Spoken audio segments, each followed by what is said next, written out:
In today's video, I'm going to show you exactly how to create an invoice in Xero accounting software step by step. Whether you're a freelancer, small business owner, or managing accounts for clients, knowing how to correctly create invoices in Xero is essential for getting paid on time and keeping your bookkeeping accurate. By the end of this video, you'll be able to confidently create and approve professional invoices inside Xero. If you find this helpful, make sure to hit the like button and subscribe to the channel for more simple and practical accounting tutorials. Now, let's get started. First, log into your Xero account and make sure you're on the main dashboard. At the top of the screen, you'll see the navigation bar. Click on the plus icon, which is the Quick Create button. From the drop-down menu, select Invoice.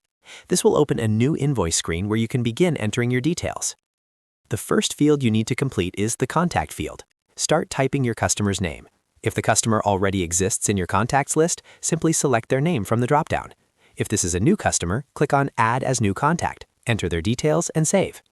Adding accurate contact information ensures your records stay organized and makes future invoicing much faster. Next, check the issue date. By default, Xero sets this to today's date. If you need to change it, click the calendar icon and choose the correct date. Right below that is the due date. You can manually select a due date from the calendar, or you can use a shortcut like +7 to automatically set the due date 7 days from the issue date. This is a quick way to apply your payment terms. You'll also notice that Xero automatically generates an invoice number, something like INV-0036.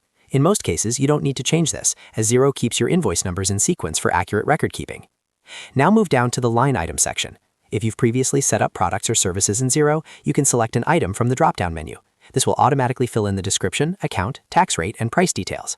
If you haven't set up items, you can manually enter the description of what you're billing for example, consulting services or website design. In the account column, choose the appropriate income account. In most cases, this will be something like 200 sales or your main revenue account. Selecting the correct account ensures that your financial reports reflect the income properly. Next, select the tax rate. If your business charges VAT, choose the correct VAT rate, such as 20% VAT on income. Xero will automatically calculate the tax amount for you. Double-check that the subtotal, tax amount, and total are correct before moving forward. If needed, you can add additional line items by clicking Add a new line and repeating the same process. This is useful if you're billing for multiple services or products on the same invoice. Once everything looks correct, review the invoice carefully. Make sure the contact name, dates, description, account, and tax rate are all accurate. When you're satisfied, click the Approve button. Approving the invoice finalizes it in Xero and posts it to your accounts. After approval, you can send the invoice directly to your customer via email from within Xero. And that's it. You've successfully created and approved an invoice in Xero accounting software. As you can see, the process is straightforward once you understand each field and how it affects your financial records. If this video helped you, make sure to like this video and subscribe to the channel for more Xero tutorials and accounting guides. Thanks for watching, and I'll see you in the next video.